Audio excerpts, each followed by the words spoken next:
নমস্কার। জিরো ব্যালেন্সের পক্ষ থেকে আমি সাধন চক্রবর্তী।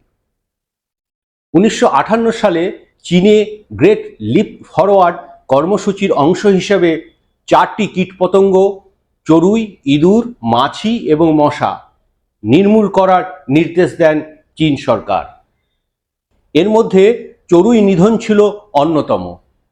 চড়ুই পাখি ফসলের ক্ষতি করে, এই যুক্তিতে চড়ুই পাখিকে নিধনের নির্দেশ দেওয়া হয়, কিন্তু এর ফল হয় মারাত্মক। চড়ুই পাখি পোকামাকড় খেত, তাই তাদের নিধনের ফলে পোকামাকড় বেড়ে যায় এবং ফসলের ব্যাপক ক্ষতি হয়।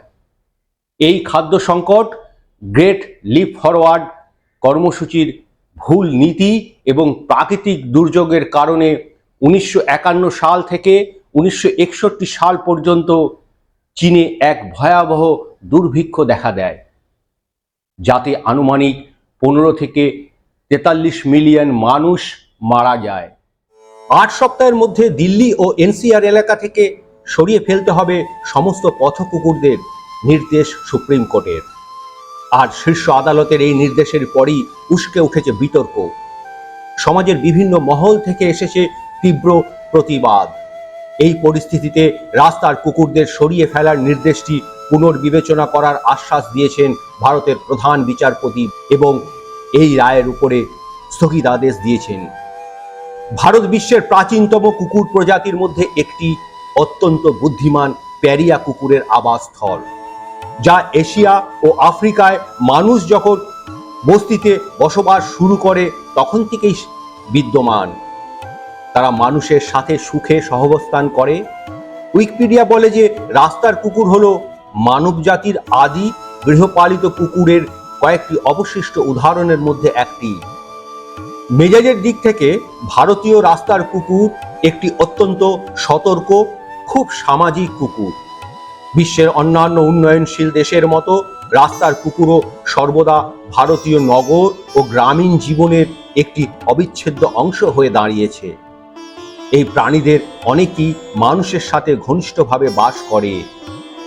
বেশিরভাগ মুক্তভাবে ঘোরাঘুরি করা কুকুর প্যারিয়ার ডগ নামে পরিচিত।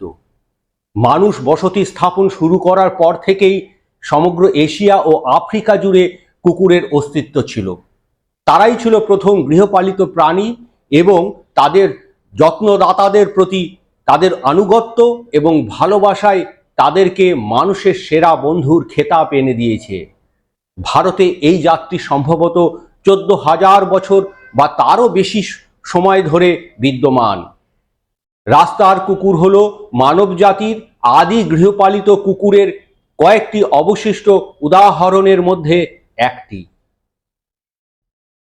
ভারতে 2001 সাল পর্যন্ত 150 বছরেরও বেশি সময় ধরে বিদ্যুৎস্পৃষ্ট, গুলি এবং বিষ প্রয়োগ সহ বিভিন্ন উপায়ে রাস্তার কুকুরদের গণহত্যা করা হয়েছে। কর্তৃপক্ষের কাছে রাস্তার কুকুরের সংখ্যা বৃদ্ধি এবং জলাতঙ্কজনিত মৃত্যুর সমস্যা সমাধানের একমাত্র সমাধান হিসেবে দেখা দিয়েছে এই গণহত্যা। ভারতের অনেক অংশে এখনো কিছু বিক্ষিপ্ত কিন্তু অবৈধ হত্যাকাণ্ড অব্যাহত রয়েছে। প্রথমত, খাবার দেওয়ার পর বেড়ে যাওয়া কুকুরগুলো আরো বেশি আঞ্চলিক এবং আক্রমণাত্মক হয় না। কলকাতার Indian institute of science education and research এর ডগ ল্যাবের গবেষকদের এক গবেষণায় দেখা গেছে যে কুকুরের আচরণে মানুষ গুরুত্বপূর্ণ ভূমিকা পালন করে। বেড়ে যাওয়া কুকুরদের প্রতি সদয় আচরণের ফলে মানুষের সাথে সংঘাত উল্লেখযোগ্যভাবে কম হতে পারে। অতএব, যেখানে মানুষ কুকুরকে খাবার দিত এবং সাধারণত তাদের প্রতি সদয় থাকত, সেখানে কুকুরগুলো আরো সহজলভ্য ছিল, কারণ তারা মানুষকে আর হুমকি হিসাবে দেখত না। কুকুর প্রকৃতির নগর পরিচর্যাকারী। এর নির্দিষ্ট উদ্দেশ্য হলো আবর্জনা, শহরের ইঁদুর এবং অন্যান্য পোকামাকড় নিয়ন্ত্রণে রাখা। জলাতঙ্ক রোগ কেবল বিপদগামী কুকুরের দ্বারাই হয় না, এটি বানর, বিড়াল, ইঁদুর, কাঠবিড়ালি এবং গবাদি পশুর কারণেও হতে পারে। অতি বুদ্ধিমান মানুষ এখন প্রকৃতিকে ধ্বংসের ইঙ্গিত দিচ্ছে, যাদের জীবন এত নেতিবাচকতায় ভরা যে তারা কেবল অন্যকে হত্যা করার জন্যেই চিন্তিত হয়ে পড়ছে। এখন সময় এসেছে আমাদের বুঝতে হবে যে আমাদের বেঁচে থাকার জন্যে প্রকৃতির সব প্রাণীদের অস্তিত্ব থাকা দরকার। এটা সুপ্রতিষ্ঠিত যে আমাদের দেশের মানুষের সাথে রাস্তায় বেড়ানো প্রাণীদের একটা সহাবস্থানিক সম্পর্ক রয়েছে। তারা ইঁদুরের সংখ্যা নিয়ন্ত্রণ রাখে এবং রাতভর সতর্ক থাকার মাধ্যমে অপরাধমূলক কার্যকলাপ কমিয়ে আনে। আমাদের মধ্যে যারা একাকী, যাদের সাহায্যের কেউ নেই, তাদের জন্যও তারা নিত্যদিনের সঙ্গী হিসেবে কাজ করে। যদি শহরে ইঁদুরের সংখ্যা বেড়ে যায় আর আমরা বুবনিক প্লেগের ঘটনা বৃদ্ধি দেখতে পাই, তাহলে এর জন্য কে দায়ী হবে?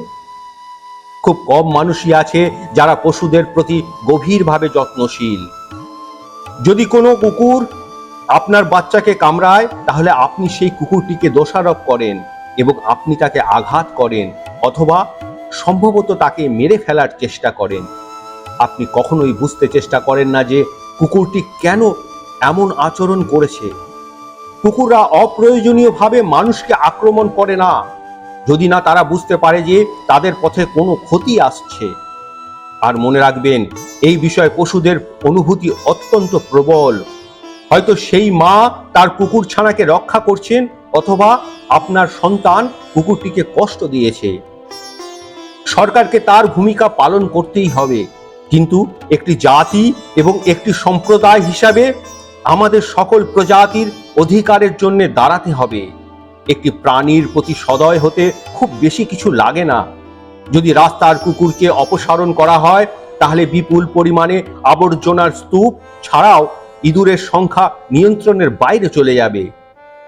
ভারতের অনেক শহর অস্বাস্থ্যকর নাগরিক অবস্থার কারণে ডেঙ্গু এবং চিকুনগুনিয়ায় ভুগছে। তাই কুকুরই শহরের ইঁদুরের সংখ্যা নিয়ন্ত্রণে রাখার জন্য দায়ী। ইঁদুরই মারাত্মক বুবনিক প্লেগ রোগের বাহক। জন্মের 6 সপ্তাহের মধ্যে একজোড়া ইঁদুর প্রজননের জন্য প্রস্তুত হয়। প্রতি বছরের শেষ নাগাদ প্রতিটি জোড়া 35,000 ইঁদুরে পরিণত হয়।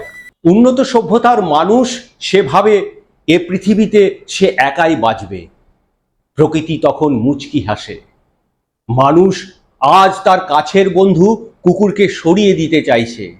আগামীকাল হয়তো সে সমাজের উপকারী প্রাণী, কীটপতঙ্গ, গাছপালাকে মুছে দিতে নতুন নিয়মের জাঁতাকল তৈরি করবে। ভুলে গেলে চলবে না যে পৃথিবীর প্রকৃতিতে প্রতিটি প্রাণী, প্রতিটি গাছপালা আমাদের বন্ধু ও আত্মীয়। আবার সে একে অপরের পরিপূরকও বটে।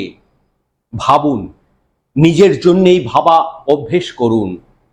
আমি ও আমার পরিবার বাঁচতে গেলে এ পৃথিবীতে সকল অবলা জীব ও উদ্ভিদকে বেঁচে থাকতেই হবে। তাই পিটিয়ে বা বিষ দিয়ে অবলা জীবকে হত্যা করে আপনি ও আপনার সুসভ্যতা, নগর সভ্যতা ও জগৎটাকে বিষিয়ে তুলবেন না।